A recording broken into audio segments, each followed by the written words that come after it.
Hello everybody, welcome to another fantastic episode of Distilled, Brewed, and Reviewed. My name is John. Welcome to my world famous sipping den. On this channel I do everything that has anything to do with alcohol. I also do a famous Sunday morning coffee review. I'll make it easy for you. I've made it easy for you. I have the best playlist on YouTube. Just check it out. You'll see all the beautiful stuff that I review. It's fantastic. I'm the only one in the world that can do it. I do it with half my taste buds tied behind my back to make it fair for the other YouTubers. This is a one-stop shop for alcohol and for coffee. It's like a mega mall. So welcome, subscribe today. Something cool, something close to the heart. I love this whiskey. Okay. Wild Turkey, rare breed. Yeah. Look at that bad boy. Look at the bottle. Look at the color. Look at the label, right? Get a good look. It's all part of it. It's all part of it. Comes with a little tag with some information. Alright, rare breed. I've done the rye. Oh, by the way, every single video, the first comment's pinned because it has a link to whatever I'm reviewing. In this case, bourbon whiskeys. Rare breed. Used to be denoted by batch number, but now it's done by unique proofs, or ABVs. This ABV is 58.4, okay? This is 116.8 proof. It is a blend of 6, 8, and 12-year-old bourbon. 75% corn, 13% rye, 12% malted barley. It was first released, this rare breed, by Wild Turkey in 1991. Since then, they've done about 11 batches. They use a single mash bill for all their whiskeys. This goes into the barrel at 107 to 115 proof. Okay. The maximum you could put it in is 125, so that's where their range is. All right. So let's get into it at this point. You all have had this maybe, or maybe you're thinking of buying it. Maybe you just want to compare notes and drink along. Always a fun thing to do. Anyway, welcome here. That thing that I said was for my McKenna 10 year. Oh, all right. I like that. It's cool that it has the 6, 8, and 12 years. So once again, there's the color. Beautiful, isn't it? All right. Not a very wide mouth. I mean, it's probably, I like it better like this for pouring, but a lot of times these short bottles have a big wide mouth to them. All right. There's our color again. Glass here. All right.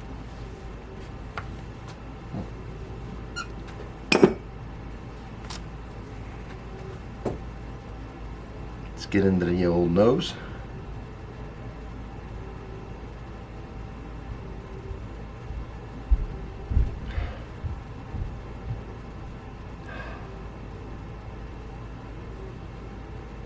The wood is evident, but not overpowering. It's just a nice, not like a fresh cut, fresh wood, but an older wood, but the smell of the wood. And I did some work at Brown-Forman cooperage, so I certainly know what the wood smells like. So it has a wood influence, but nothing overpowering. Very nice sweetness to it. And everybody's different on the sweetness, whether they say brown sugar, maple syrup, honey, caramelized sugar, all in the same ballpark, but you'll get some sweetness. And the smell,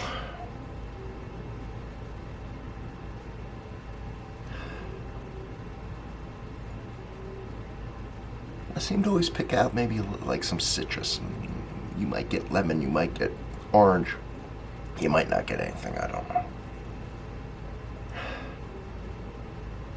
And even a little dried fruit in this one. Once again, maybe fig, maybe raisin, that type of, in that ballpark.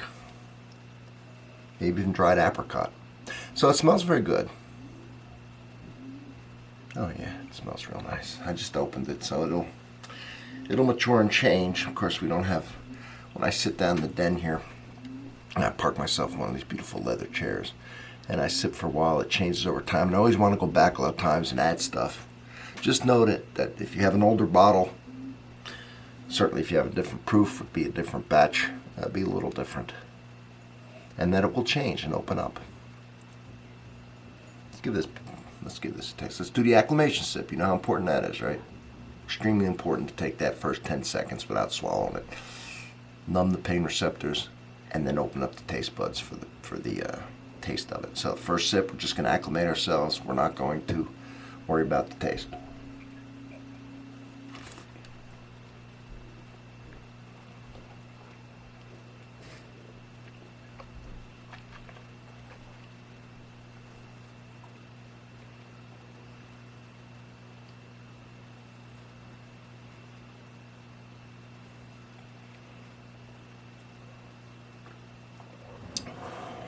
Thank you for bearing with me. Now you notice, whenever I swallow whiskey, especially this high proof, I always breathe out. You want to do that. You want to get rid of that alcohol. Otherwise, it can cause you to cough. Not the end of the world, but you look like a rookie, right? You just blow it out. All right, now I'm acclimated. My tongue burned, very good. As long as you're burning, you're not getting the flavor you should be getting. So now we've done that. We've taken care of it. Now let's go in for the taste.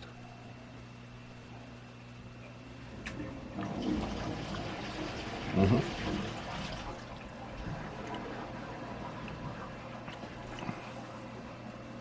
You know, there's a giant difference between that first and second sip. It's amazing.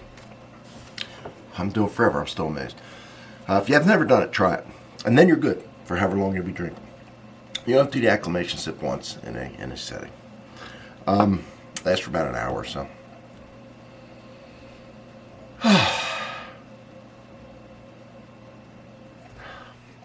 Sweet oak is really coming out now. Of course, I've tasted it. I've opened everything up. It's pleasing. It's very pleasing.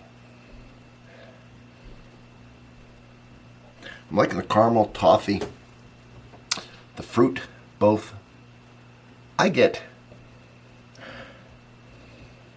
kind of a peachy, but like I said, if you get lemon or you get orange or you get peach, we're all together on that. Yeah, and you might not get anything, and everybody's different, and on we go. On the taste, man, it really has that sweetness. I can taste the oak. There's no burn now. Nothing. Just pure flavor. Oak. A little bit of the tannin, a little bit of the bitterness. But that sweet oak, that dried fruit, the citrus fruit.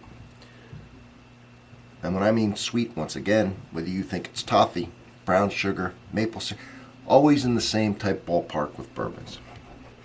So, you know, we got the 75% corn, 13% rye, and that rye influence is in here.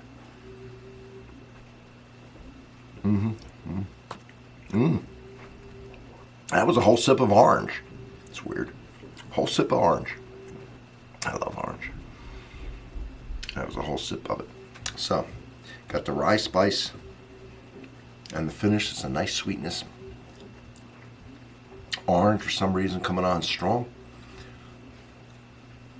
A little bit of that earthy, leathery, woody. Yeah, so it's a nice mix between sweet, fruit, and earthy, woody, leathery type thing going on. And that's a nice mixture. So, it's very complex. I'll tell you what we need to do with this.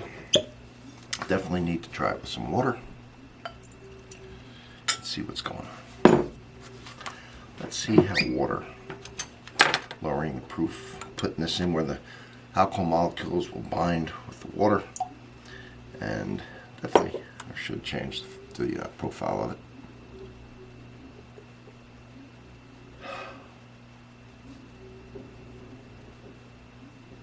Tell you, I'm getting a vanilla now that I wasn't getting. Interesting.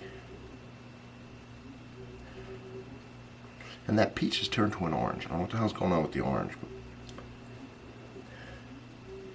But... Alright, that's a little change in the nose. Let's give her a taste.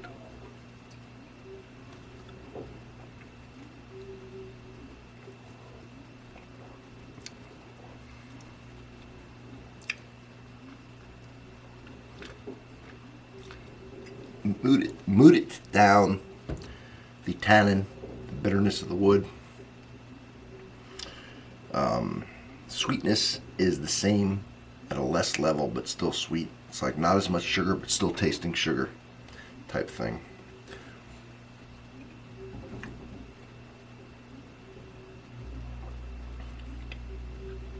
Definitely getting that orange. I like that. Wasn't getting that at first, then it hit me on that last swallow, and now it's been hanging around. Dried fruit's nice too.